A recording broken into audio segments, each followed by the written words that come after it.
good morning or good afternoon, depending on where you're joining us from. Welcome to TCN's webinar series.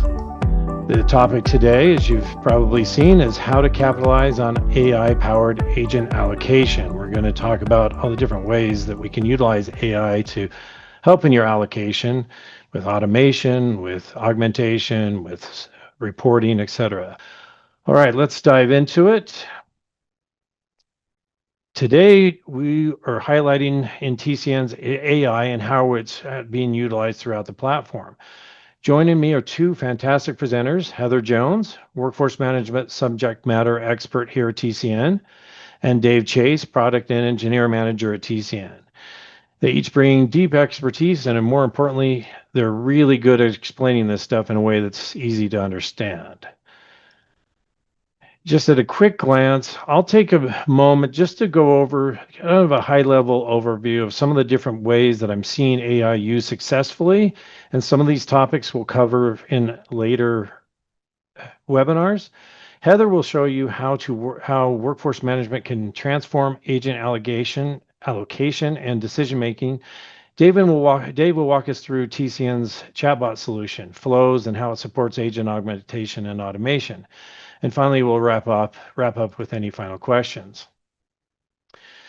AI has quickly become the buzzword in an industry, as you well know. Everywhere you go, you see AI. People are talking about AI, and that means a lot of things to a lot of different people. For the most part, most people, when they ask me, what are you guys doing with AI? They usually refer to voice bots, texting bots. But in reality, AI can be used in a lot of different areas, and we'll touch on some of that. The more visible tools are the bots, your SMS bots, your chat bots, but it also can be used for better insights and faster development. It's kind of all part of the picture. At TCN, we've built a platform while considering the entire customer engagement journey. That's what's led us to as you see here on this slide, what we call our product wheel. It's combining the omni-channel communications, reporting, workforce quality control, integrations, and compliance comes together in a very powerful communications tool for your business. Really, AI kind of comes down to three fundamental pillars, if you will. It's agent augmentation, helping the live agents be more efficient in a lot of different ways. Also reporting and decisioning, so you're making better decisions in the way you allocate your agents and how they're performing, and then actual automation where you're maybe supplementing them completely in different ways. And let's dive into that a little bit further. So agent augmentation, we look at that as ways that it supplements and aids them as maybe a personal assistant. There's different ways of where maybe it gathers the information in the call prior to handing it over to the live agent, so it saves them time in that regard. Also, real-time agent assist, where you're helping the agent along the way of knowing what best to say and presenting the right information, and even possibly documents in real time to make them more efficient, learning curve smaller, a lot of different ways to utilize that where it's helping the live agent. Call summaries, where it quickly will summarize the call, making notes more accurate and quicker for them to be able to get on to the next call. And there's a lot of different other areas. For example, one thing that I tested just recently is real-time language translation and also accent naturalization. So literally two different people speaking different languages in real time, it's being translated back and forth. Or I've seen where outsourced agents that maybe have a strong accent in real time, it could be their voice comes across as whatever voice you choose, a regular American English or a different accent. It's kind of incredible the different things I've been seeing happening with AI. Of course, behind the scenes too, there's things that reporting and decisioning. You may not think of reports as exciting, but it's exciting to see where things are going with the assistance of AI. We're all used to calls being transcribed and scored automatically now these days, but now AI can spot patterns and make recommendations automatically and help you take action, which is taking that all to the next level. It's kind of amazing. Every single day I see another way that it's being utilized. And that's kind of the impact I'm talking about with the AI, is that not just the bots, but those are getting better and better. The pauses, the ability to understand language is getting better and better as time goes on and the new engines roll out. And then of course there's agent automation, where a lot of you are probably looking at ways ways to be able to offset your agent costs by replacing them in some ways, by with utilizing chatbots and voice bots and different. There are even different things, like for example in the healthcare arena, it's a real challenge where they're trying to get on with an insurance company and they have these long hold times. They're using the bots to take that hold time until the insurance agent gets on, and then it can hand it over to the live agent to handle the call. So a lot of different ways that can either be automation or augmentation. And it's really not about replacing the people, which sometimes that people ask is, do you think this will replace the agents? And I think it comes down to, it's about using your human resources where they matter most. And I know this slide is really, really busy that we're looking at right now, but what I wanted to just illustrate in some way is everywhere where you see that purple AI badge next to a feature set on the system is where TCN has incorporated AI in some way into the product. Some of it's on the front end with your bots, but some of it's on the back end in the way that the system is being developed, and the different insights that it can give. And as we continue to grow, you'll see those badges grow across the different features and functionality that's offered in the system. So with that being said, we do want to focus on a couple of key factors today. There's a lot of different areas to talk about when it comes to AI, a lot of different areas where we're using them on the TCM platform. Today, we're going to focus on two main areas right now, but that's not, there's others that we'll in these following webinars we'll touch on. Heather's going to walk us through workforce management tools and how they can make a real difference in agent allocation.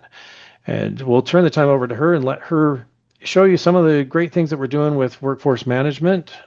And I will hand the screen over to you right there. So thanks, Bryce, for that introduction. So as he mentioned, I'm Heather Jones, and I always like to start out any conversation about workforce management by calibrating on what WFM is. So my favorite definition of workforce management is that it is essentially the discipline of planning your work and then working your plan. The workforce management process, excuse me, consists of 4 repeating steps: forecasting, scheduling, real-time management, which includes adherence, and then reporting and analysis. Creating a forecast lets us know how much work there is to do and where that work is distributed across each month of the year, week of the month, day of the week, and even hour of the day. Schedules are then built to align with the pattern of work that's established by the forecast. And then both volume arrival patterns or customer connection patterns, if we're talking about the outbound world, as well as agent activity, is monitored in real time to ensure that we are executing as close to our plan as possible. Finally, in the reporting and analysis step, results are reviewed to identify any opportunity to fine-tune the forecast, the schedules, or real-time mitigation strategies, because within a WFM process, all decisions should be based on data. Now, technically, a workforce management process can exist without a workforce management software solution. But these processes, and you know this if you're living them, often live in Excel spreadsheets. And while they may be effective in pointing organizations in a planning direction, they are typically not flexible enough to provide intraday visibility. They're manual, they're time consuming, and more often than not, they simply can't keep up with the pace of a business. Leveraging TCN workforce management provides organizations with the flexibility and visibility they need to drive results. And this is already integrated into our operator platform. So leveraging automation and AI in the planning process is really just a matter of turning it on and getting started. TCN Forecaster quickly accesses existing call data, analyzes historical arrival patterns, and then creates future workload projections based on those patterns, all in less than 5 minutes and in fewer than 5 clicks.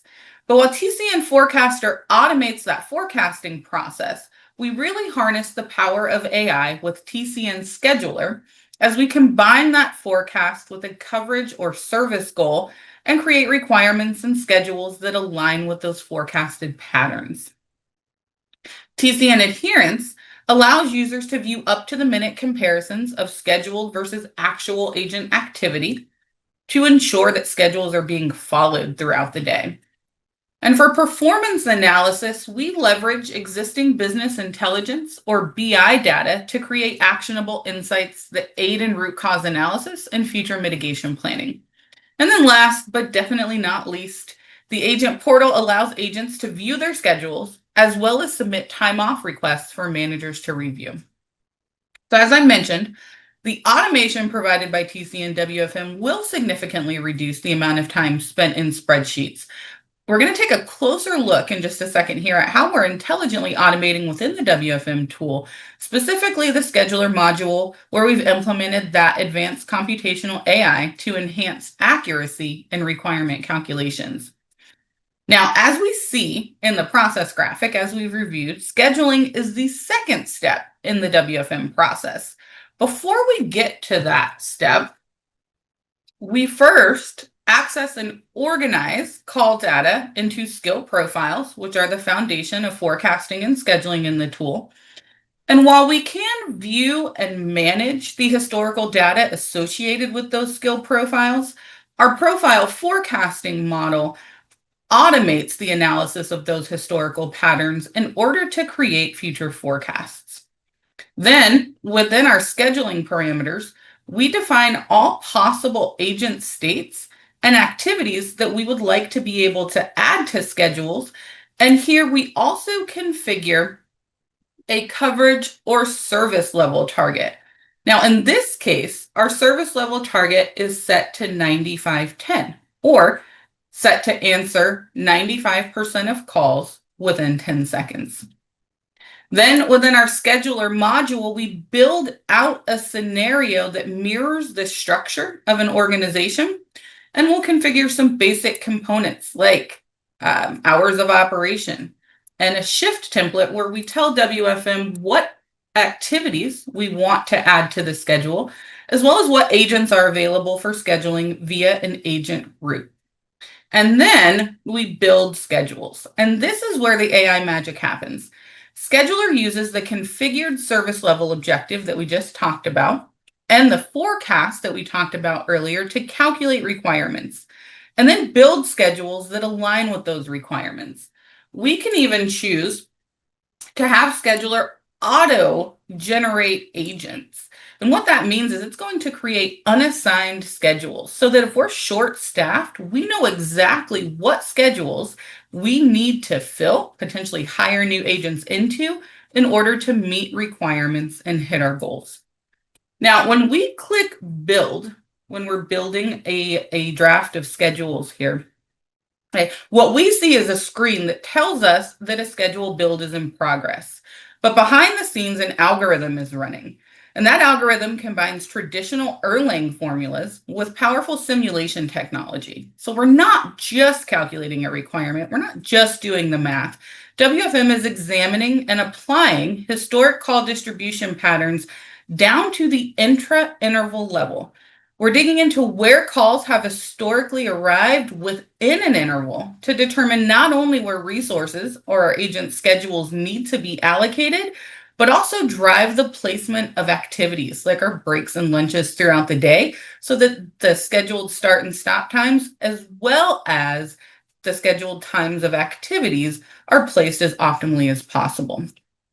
Now, once we have our schedules, we are able to gain visibility into where we're strong, right? Where we're looking green and dark green across the week, and where we can expect challenges throughout each day and each week. So the leaders can make informed decisions about potential schedule changes, as well as how to manage discretionary offline time throughout each day. Now, agents will see these schedules that we see on our screen here via their agent portal. You can take a quick look at what that looks like for them. So they will also see their start and stop times, as well as when their activities are scheduled. So we get them in the right are the schedules in the right place through that AI powered scheduling engine. And then our agents know where their schedules are because they can see their start times as well as their scheduled activity times within the agent portal. Leaders can also ensure that schedules are being followed throughout the day using our adherence screen. So on the adherence screen, our scheduled activity is displayed, and then actual activity is going to progress right on top of it so that leaders can see when schedules are not being followed throughout the day.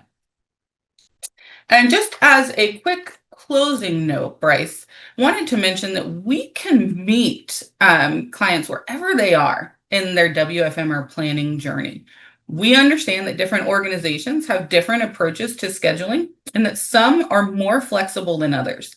So we can support an approach that allows for full flexibility and really allows us to leverage that AI algorithm, or we can also support an approach that has very limited flexibility, where a user dictates where schedules should be, including those scheduled activities like breaks and lunches. We have some clients that err on the side of agent preference when it comes to schedules, and they're more, or at least they start out on this least flexible side. We can also accommodate anything in between. So even if we're on this least flexible side and we want to get to a spot where we're being more flexible and really able to leverage that AI powered scheduling engine, again, we can meet you where you are. Now, if you'd like to talk a little more about WFM, feel free to reach out to your account team and we'll schedule a discovery call to determine how we can make workforce management, which we've taken a quick peek at today, and that AI powered scheduling engine work for you. And Bryce, I think that brings me to the end of my quick material here. So did we have any questions that came through? Thank you, Heather. Really appreciate that. As we'll get things headed over to Dave's end while we're waiting for that. Any questions that you might want to jump into with Heather's presentation? The team behind the scenes here is handling various questions that come through. But appreciate that, and there's a lot of great tools there, and I think it's one of those things. This is a tool that really takes quite a bit of time to dive into and understand the power. 15 minutes, 10 minutes, 15 minutes really isn't enough, but at least it gives you a general idea of being able to have that behind the scenes power to jump in. Hold on a second. Let me see if there is a question lingering or not. Let's see. For a company that's just beginning to optimize their agent allocation strategies, what's the most critical first step they should take to get started? Besides meeting with me? No. So I think the most critical first step to get started is to understand your volume, right? So it doesn't matter how well an AI scheduling engine is allocating agents or how great the schedules are that are being created, if they're being created against a forecast and therefore set of requirements that is not representative of what's actually going on within an organization. So looking at their call volume, looking at the business structure, and maybe making any decisions about streamlining or cross training or just kind of preparing right to take a more planful approach to their business. So making sure that that plan is solid is going to be what makes sure those schedules are solid, Bryce. Okay, and there was a question that came up, and it says, "Does this bypass Ecliptics? Right now, my reporting and automation goes through them, which Ecliptics is the reporting interface that works with Cubs and those mostly with Cubs users." I'm not sure on that one. I'm going to take a quick note, Bryce, and that may be one I need to follow up on. Yeah, we'll do a little bit. We'll do some digging on that and get back to you with on that. Assuming that workforce management module is an additional cost fee within TCN. That was a question. I read that as a statement. That's Yeah, so the way that it is charged is per scheduled agent per month. And let's say if we want to explore that a little bit further, we can schedule some time with the account team to really dig into what that would look like for your organization. Great. Thank you for your questions. Obviously, continue to ask throughout the event here, and then we'll leave some time at the end to cover any that we might have missed. With that being said, we'll go ahead and turn some time over to Dave. Dave, if you want to go ahead and share your screen. The next leg of our journey, Dave Chase will take us through flows or chatbot solution. He's going to show you how it supports agent augmentation, automation, and sometimes a little bit of both. Dave, time is yours. Excellent. Thanks, Bryce, and thanks, Heather, for that great presentation on workforce optimization. Tough act to follow. Some great things that are happening within that segment of the TCN's operator platform. I'm excited to spend a little bit of time to talk about some things that we have available to further augment or automate your interactions with your customers by using AI with intelligent chatbots. So the question is how do chatbots work in contact centers? A chatbot flow or a conversational flow is essentially a pre-designed path that a user can take when interacting with a chatbot. It's typically a series of messages, questions, and responses that guide the user to a specific outcome. Examples could be just answering basic questions, asking what their balance might be, making payments, or being connected to the appropriate agent when necessary and being able to gather pertinent information that enable the customer to be connected to the best agent that can help them to resolve their question. So how AI works in chatbots. So AI chatbots simulate human-like conversations by combining several technologies. And this slide illustrates what those are. And I'll go through each of those briefly to describe how they come together to make chatbots work. So the first is natural language processing. This helps the chatbot to understand what the user is saying. So this will, in the case of a chatbot, convert human text. In regard to voice bots, it would convert speech to text into a structured data that the computer can then work with. And through that, the computer then the chatbot then focuses on identifying the intent and the entity related to the intent. So an example of that, the intent is ultimately the goal of the user's message, and the entity is the specific data that goal relates to. So as an example, the intent might be to track an order. That's what the customer is looking for, or to pay a bill. And the entity in the case of tracking an order is going to be the order number. And this will allow the bot to act intelligently and not just react with scripted answers. Dialogue management, that is one of the powerful pieces of a chatbot, is that it allows the chatbot to be conversational in nature. It allows the chatbot to maintain context of the conversation, decides how to respond next, and chooses between answers, follow-up questions, and ultimately the outcome of the flow.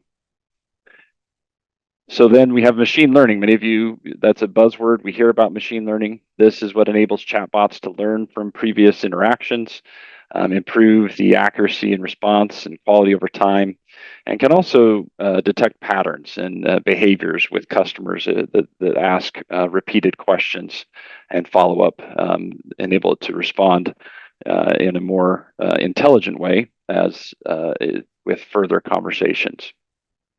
Integrating with backend system.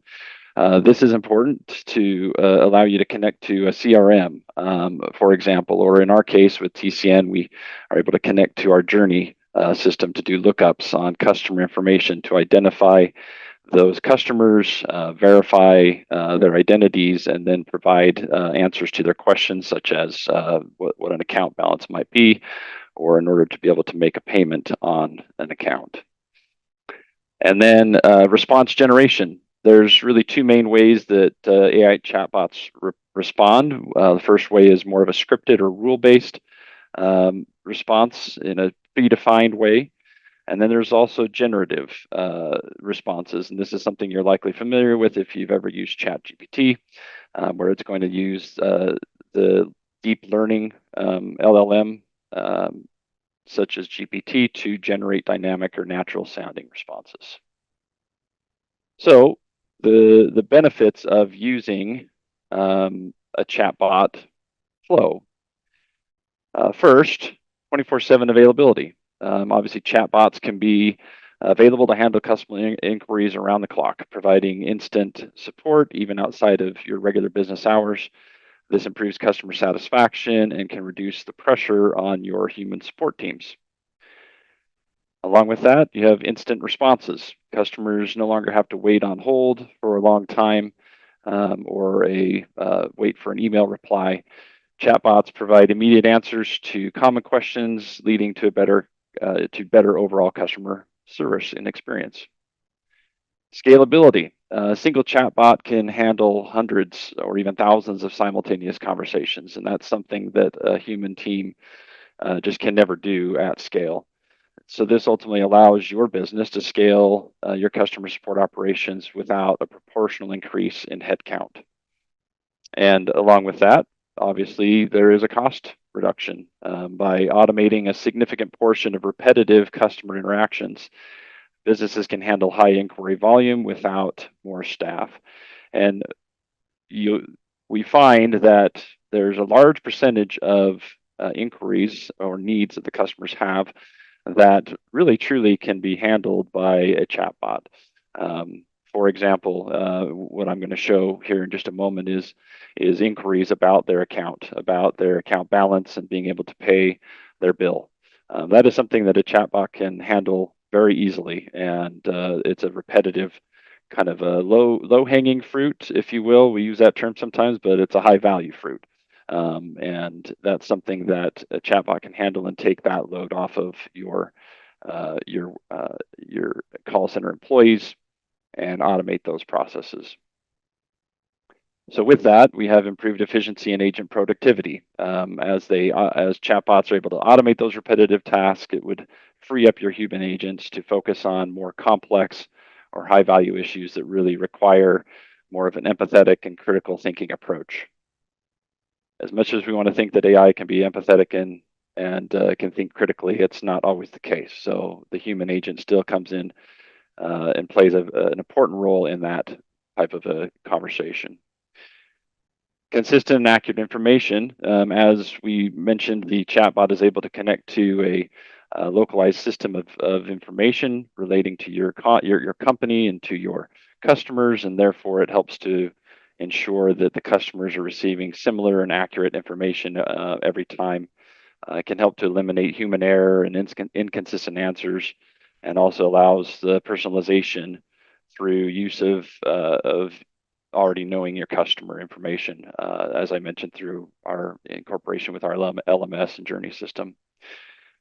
And then finally, smart escalation. I mentioned this earlier, but as the chat bot goes through the conversation, asking questions, maintaining context of the conversation, it can better determine if the conversation needs to be escalated, who to route the customer to in order to get the most qualified human agent when in need. So with that, I'm going to just take a moment and show an example of what TCN has. Over here on the left is our TCN flow editor, and this is where we can build and automate various flows. These flows can be used in chat, they can be used in email, they can be used in SMS channels at the moment. I'll show the different various node types that are available to handle various tasks, such as sending messages. We can provide forms that they can fill or prompts that they can select from. We can deliver messages or based off of the flow. We have a number of advanced information functions for doing webhooks into third-party systems. We have branching, the ability to make decisions based off the information that comes in. We can assign a skill. This is where you determine what skill is required, and you can assign the hunt group necessary and then send them to the appropriate agent. We have this is our contact manager. This is where you can do your know your customer integration. This is a really important piece that allows us to integrate into our LMS system, look up our journey data. We have our portal link. I'll show this here in just a moment on how we can use this to generate a payment link for the customer. We have the ability to make decisions based off your business hours and your holidays, also from a compliance perspective with scrubless. And then, of course, we have our smart AI node. That's what I want to show here as part of this demonstration. So I'm going to zoom in here really quickly and just so you can see a little bit about this smart node. Now, one of the key things that needs to be understood about AI is that it is only as smart as you tell it to be. And when configuring these nodes, you have to help it to understand, number one, what is its identity. So you'll notice here that we've given this chatbot an identity. Their name is TCN operator, and we indicate who they work for. They work for TCN and what TCN's about. We also give it some instructions that we want at the beginning of the conversation for it to greet the customer by name, and we tell it how to find the name. And then we give it some further information to help them to remember throughout the conversation. And then we give it the intents. This is its job. This is what the job of the smart node is at this point.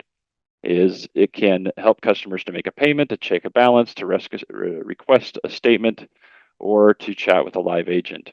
And then within each of these, we again give further instructions, helping them to understand that the intent of making a payment is that we want to detect if the user wants to make a payment to their account. And then if they do, there's certain information that we want to collect from the customer. And this information will be used in order to identify their information within our system. So we're going to collect their first name. We give some information and direction about collecting their first name, as well as their birth date. Here in particular, we're giving a particular format that we'd like them to submit their birth date in, and then their social security number as well. And the same pattern follows through for the different intents that we have. And so with that in mind, I'm going to go ahead and just give a little demonstration here. And we're going to show how a customer wants to check their balance. We'll use that information to verify their information against our system and present them with their balance, and then allow them to make a payment using our payment portal link. So here I'm going to be Pamela Johnson is going to be my name at this moment. And the question I'm going to ask is, I'm just going to ask, who are you? And see what the AI can tell me.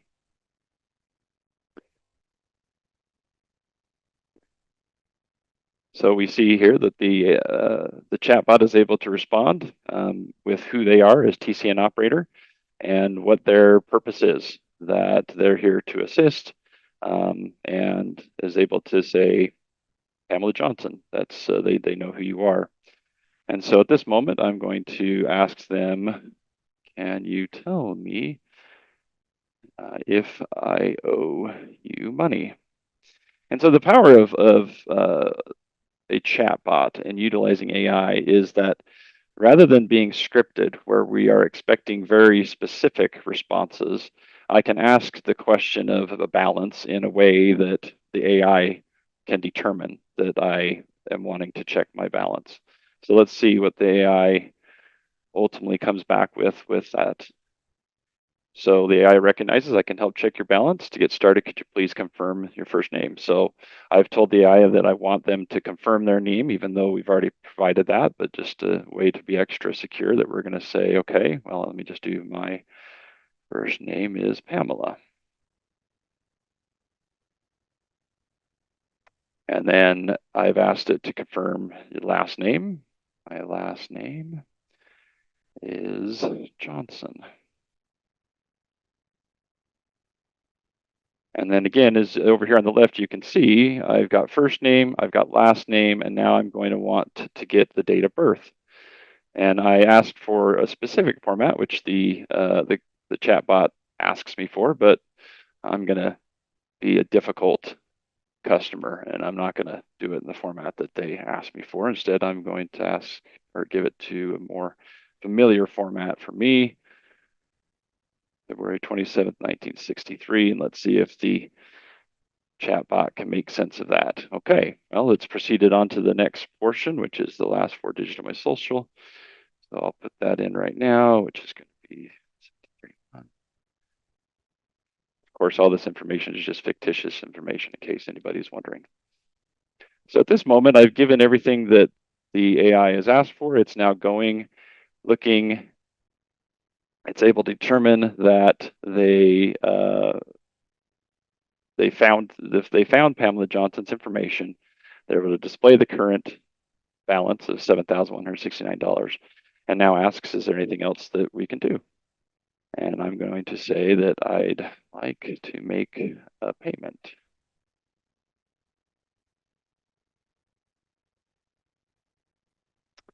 All right. I'll tell them that I'm going to pay $100.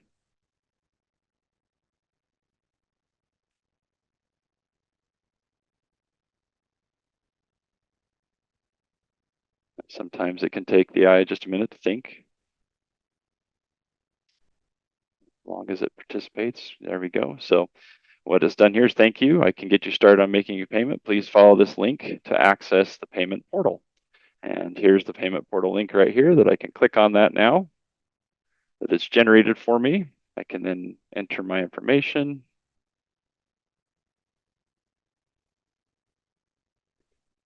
I'll enter our date of birth. 1963, February 27th. And then we'll confirm with the zip code. And now it's verified my information. Again, shows me that same invoice amount, and then I can choose to pay. I'm not going to put in my information here to make that payment, but shows the process that we've been able to complete, all with using a chatbot, never needing to interact with a human agent. Although at any time during that conversation, if I feel the need to, I can ask to chat with a live agent, and it will connect me with the next available live agent. Thank you, Dave. Actually got a number of different questions here to pepper you with, so hopefully you're ready for this. Let me go back a little bit, and let's see. I think I'm back up at the top here. Can the chatbots be tuned to work differently with different customers slash account types or any other criteria for that matter? In other words, make offers of only certain type for a given category of accounts or use different conversation tones with different customer age groups? A lot packed into that one question. Did you Yeah, after all that? there is a lot there, and I would, the answer I would give is yes, it can be, and it all just comes down to, again, the configuration of the particular smart node. Um, they're likely to address the request that you're asking. Is there would probably be the use of several smart nodes within that particular flow as you determine the different segmentations. And each of those you can give a little bit of a different identity. That's where the tone of voice. I've had an example where we tell the chatbot that they're from, that they're from Texas, and we want it to speak in a, a kind of more of a Southern accent, and it will. It'll have more of that kind of a conversational tone, all based on the identity that you give it and the direction you give it. So yes, in short, I would say, yeah, you can do that. It would likely involve using several different smart nodes within the flow that you build, and based off of the decision as to who the customer is, then you can configure that particular smart node to interact with them in the way that you want them to. Okay, thank you, Dave. Are multiple chatbots required for different areas of the call center? If so, each chatbot cost is separate, I assume, is the question. Multiple chatbots, it would currently, Let me just think about how it would be integrated within your chat widget, and each chat widget can use a different chat flow, and each chat flow can use a different bot. And so, yeah, the pricing would differ depending upon how many different bots you use. And I've seen a number of different questions, kind of asking questions on pricing, and not to defer it too much, but there's a lot of flexibility that the agents, your team can work with based on the customization and everything. So I will defer a little bit to your assigned team uh, to kind of help figure out pricing. I don't want to, but we'll also work on getting you maybe a general idea of pricing as well, send it out. But some of these things will be dependent on your team and what you work with them. Another question is, can the chatbot be customized to the line of business? Sure. Yeah. Again, Great. it all comes down to the configuration of the bot, as I showed you. You can give it as much detail as you want as to who it is and what its job is, who it works for, and it will stick to the script. And that's one thing that I should point out. I didn't really mention that, but something that is necessary when you configure your chatbots is oftentimes you need to institute guardrails. You have to tell the chatbot not just what it can do, but often what it can't do.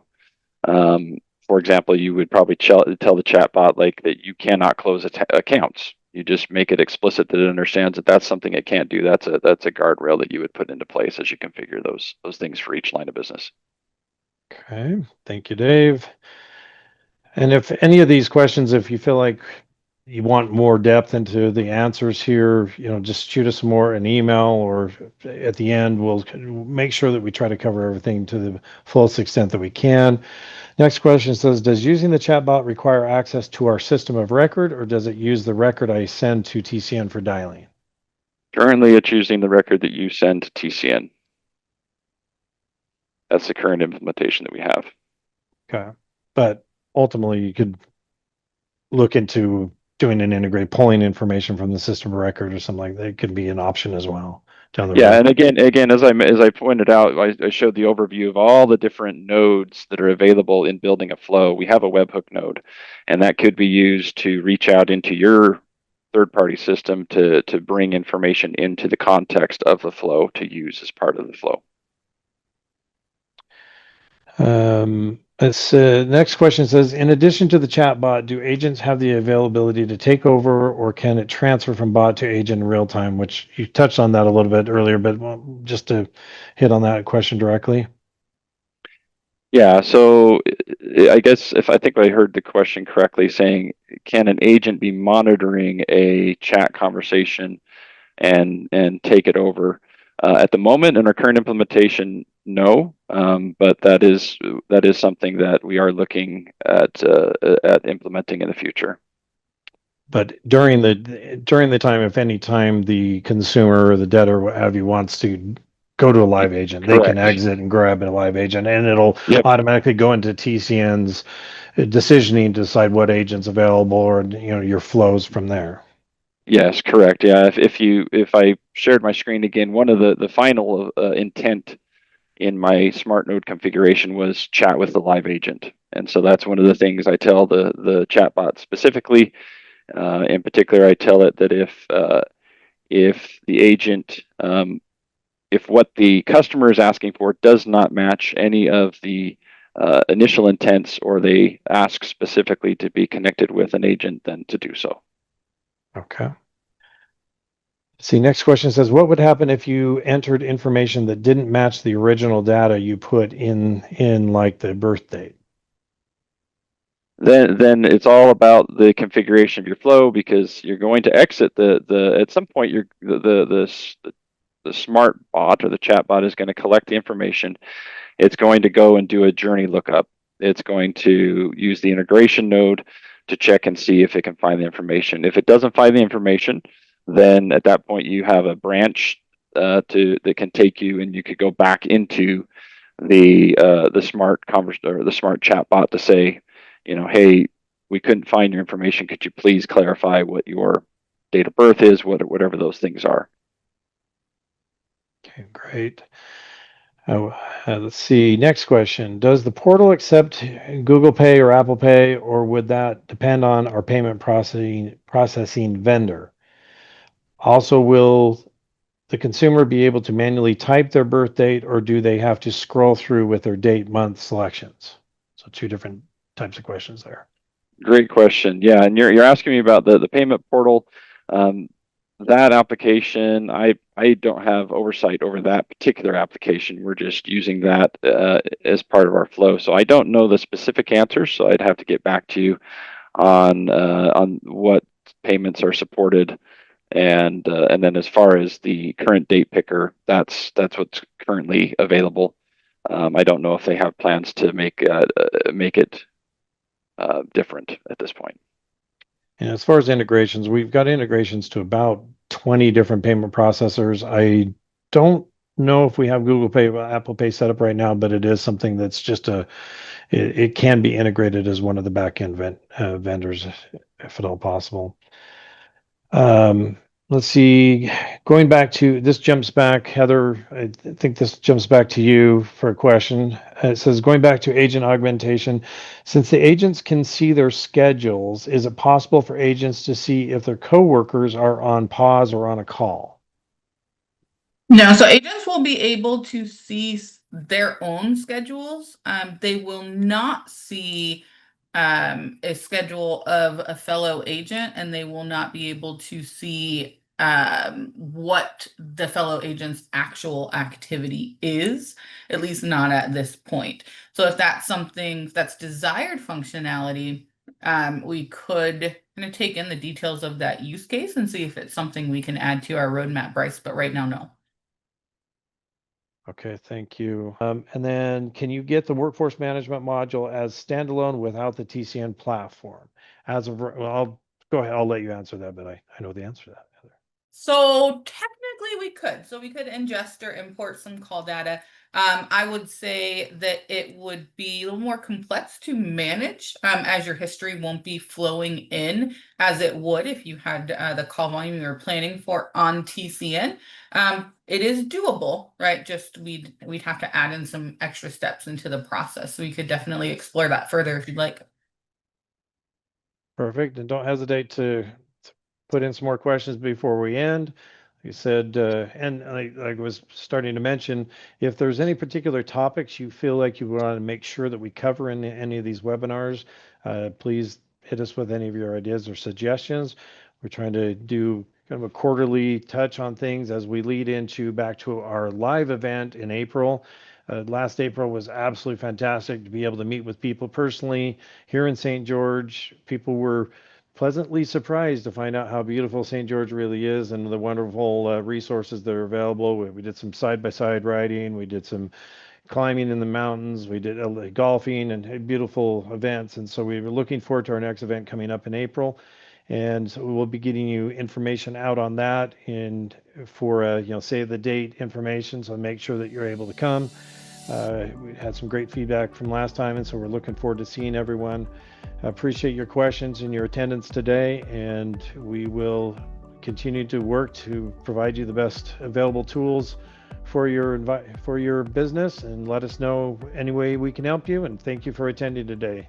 Appreciate everyone.